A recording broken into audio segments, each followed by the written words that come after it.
Khan Younis has been the focus of some of the fiercest attacks in recent days. Israeli airstrikes and ground operations have closed in on the city, forcing thousands to flee and leaving many dead and wounded. The Nasser Hospital is the largest in the city. It is also one of the only hospitals still functioning. A team of British doctors and surgeons is now working there. They are specialists in plastic surgery and orthopedics. Our team in Gaza spent a few days filming with them this week. They're also sending out regular video updates. I'm standing on the balcony of the EMT accommodation, and a really large bomb has just gone off not far to the east of us. And the ambulances here have just readied themselves to go off and pick up who knows how many casualties. So I think we've got a lot of work heading our way. So this is the burns unit at Nasser. They're just walking through. It used to be the burns unit at Nasser. Part of the Nasser Hospital has been hit and damaged by Israeli missiles. This was the burns unit, one of the busiest parts of the hospital. It is out of action now. But that's the damage. Yeah, I'm not going to go too far into this, but wow.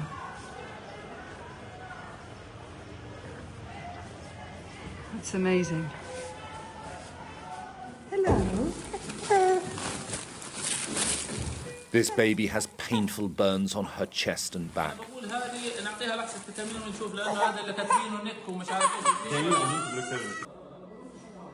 Another lies silent on the stretcher, not moving and only able to see out of one eye. She has shrapnel wounds to her face and body. Children are suffering the worst. So she's had a burn? Yes. The lack of food and water has made them weak and more vulnerable to their injuries.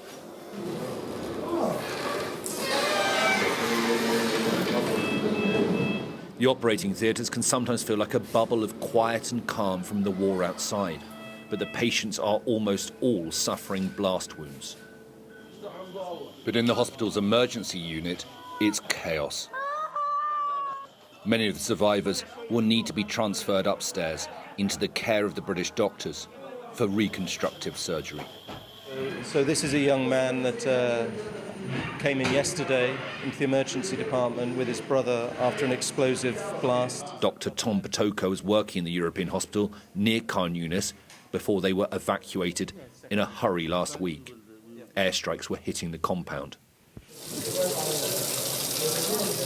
He is now in the Amal hospital close to Nasser, working again and prepping for surgery. So here, and then all this, just take scissors and just...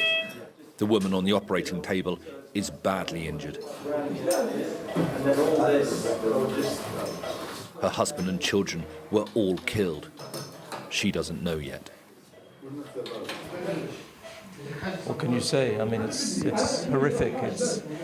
Gaza has become a slaughterhouse. That's what it is. It's a slaughterhouse. Do something. Stop talking and do something. Tom Potokar was last in Gaza shortly after October the 7th.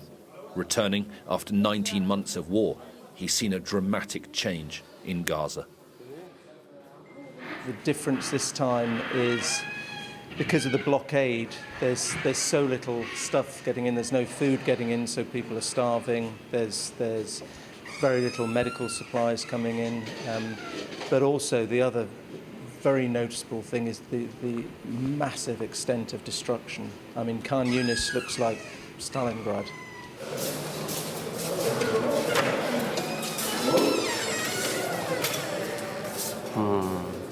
So this is our living quarters. This is where they sleep and relax during the few hours that they have off shift. Camp beds together in one room. Food is a single ready meal a day of just 400 calories. all that's left. They sometimes have to reuse tea bags. A cup of good coffee is a small luxury. Is that one there? I never use coffee like this. The blockade affects everyone. Yes, yes. Evening bombing.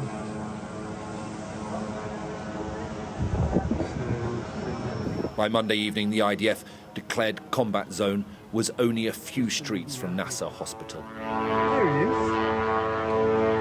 A drone flew low overhead. A sad evening in Gaza. An evacuation order for most of Khan Younis went out today, which meant that we lost several members of the team. My anaesthetic nurse and Graham's orthopaedic colleague had to leave us mid-case to go and evacuate their families to an area of safety. I think it's quite hard to believe. These are people just like you and me. They have their homes, their families, they live normal lives. Many are very impressive people. And without notice, they have to pick up a grab bag and leave. And they sleep on the streets, look for food, look for water, live in shelter, but turn up for work each day. With the Israeli military operation getting closer, the doctors are also ready to evacuate at short notice. The team have put my instruments in one position for me so that if we do get evacuated, I can grab them. So they've overwrapped a tray of single-item plastics. You can see that they've put a bag out there for me with my name on it. But this is the kit that they think I should be taking with me if we do get evacuated. Nasser Hospital has the last remaining ICU department in the whole of southern Gaza. If it has to be evacuated, then the remaining temporary field hospitals would likely be overwhelmed and unable to cope. Alistair Bunkle, Sky News, in Jerusalem.